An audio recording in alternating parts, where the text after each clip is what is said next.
naman sa siya ay para anuhin natin. So, karapatan ko pa din na ito ay pananagutan ko pa rin dahil una-una, ito ay pinagawa natin para sa kanila at sa tulong ng mga sponsor natin. At yung malaking bahagi na naipagawang bahay na ito is sponsor at syempre, malaking bahagi din ito ay nanggaling din po sa amin. Kita natin sa YouTube, no? Yung kita natin sa YouTube na ipinagpagawa nito at yung lupa na pinagpagawaan nito ay sa amin po.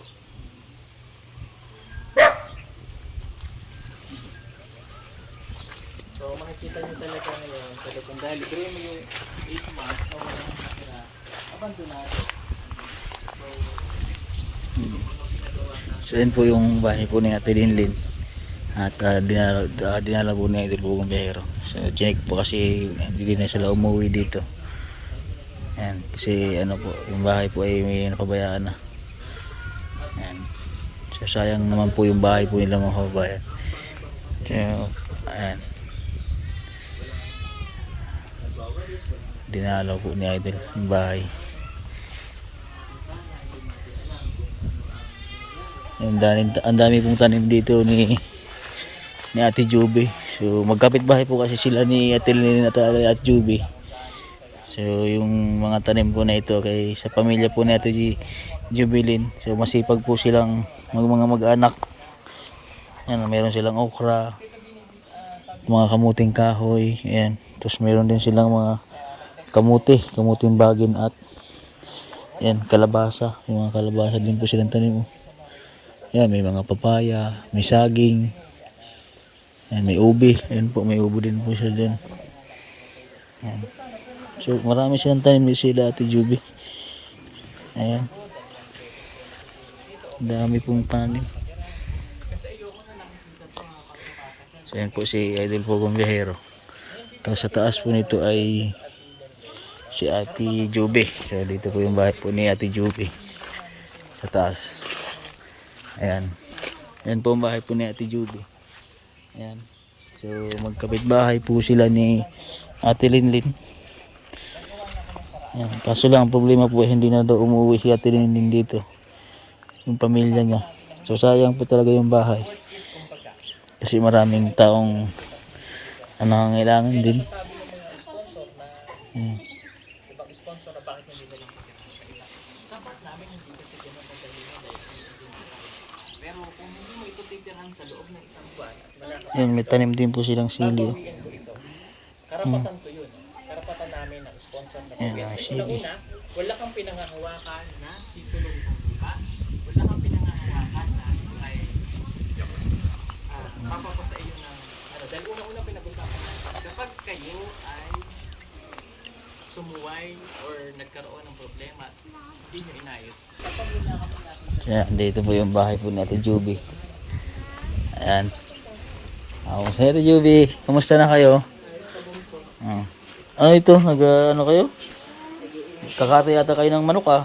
Hindi Ha? trabaho ng nasa bundok, sabi huwag hahayaan ko lang Ngayon lang po ulit ako nakapag-update kila Ate Juby. Kasi magkasama kami ngayon nila Sir Paul. Ayan. Kakamustahin ko na rin kayo. Ayun si Tarzan. Hi Tarzan. Kamusta? Malaki na yung anak ni Ate Juby oh. Sila po yung dinalaw po dito ng sponsor. Yung last na update ko po sa inyo ay yung nagdala kami ng mga package na yung sponsor mismo yung kasama no?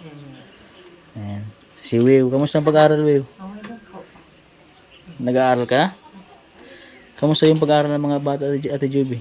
Okay naman po. Ilan po ang anak niyo nag-aaral? High school ko po, sa bayan ko ho'y 3. Tapos yung isa naman grade 6. Grade 6? Ano po, sa kalambayaan. So, ibig sabihin, 3 na yung nag-aaral mo sa bayan. Hindi, medyo magastos na Ate Juby. Ay, isang araw 210. 210 isang araw. Masahay. 70 ang isang ulo. So, medyo maano na rin, medyo mabigat na rin yung Ate Juby, ano? Mabuti nga ngayon at 3 araw laan. Oo. Isa susunod yat ng mga kailan. Ako po ay natuwa kay Ate Juby dahil meron siyang pangarap sa mga anak. Na gusto makatapos yung mga anak mo Ate Juby, ano? So, sobrang ano po, sobrang nakaka ano si Ate Juby dahil yun nga, porsigido siya magpaaral yung mga anak niya na dati ay nasa bundok po sila. Na ano, dati ba Ate Juby ay dati yung mga panahon na nasa bundok kayo. Ano yung mga naisip mo sa sarili mo na makapag-abay mo anak mo, mga ganun? Sabi ko nga para makaraos. Makaraos mo. Talaga sabi ko wala mo kami kayamanan na ipamamana kundi pag-aaral na. Oo. Yun, so, Yun po si Ate. So maraming salamat po kay ma'am na kasama ko po dito noon. Sponsor po nila Ate Joby, nagdala po ng package. At hinatid ko sila dito sa bahay na ito. Ayan. Ate Joby. Yung mga ibang anak niyo po, naroon po sila ngayon, nag-iipon sila ng kahoy siya. nag-uuling. Ibig sabihin, yung mga anak niyo po ay pag walang pasok, natulong sa pag-uuling Oho. sa asawa niyo. Oo. Kahit po may pasok, pagkakauwi ho nila, diretso agad sa bundok yung ng pangungumpay. Sipag naman po ng anak ni Ate Juby, ano? Pagkagaling sa school daw, diretso agad sa pangungumpay. Ilan taon na po yung anak niyang bunso? Ang puti ah, pugi ah. Ano pala po to? 11 ngayong 11. 11 months. 11 lang. So, ano po ng bahay po natin, Juby? Masipag at inialagaan po nila. Pinatiling malinis, ano? So, di ba masarap sa pakiramdam pag malinis ang bahay, Ate Juby, ano? Baka ho, bumagsak siya. Na naman sa trapan. Hindi po yan, masipag naman po kayo. Yun nga. Yung asawa niyo po, kamusta naman po, Ate Juby? Yun, medyo rin, talagang kahit sa lahat.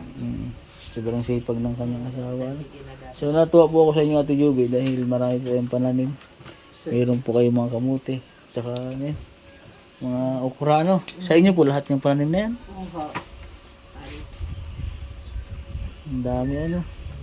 Pag ulam nyo, dyan lang kayo nangunguha. pag wala akong isda, tsaka mga So, ayan po mga kabayan, ito po yung update po kay Ate Juby. Sa akin. Huwag niyo pong kalimutan subscribe po ang aking YouTube channel, Mastering Ring po. Maraming salamat po. God bless po. Bye-bye Ate Juby.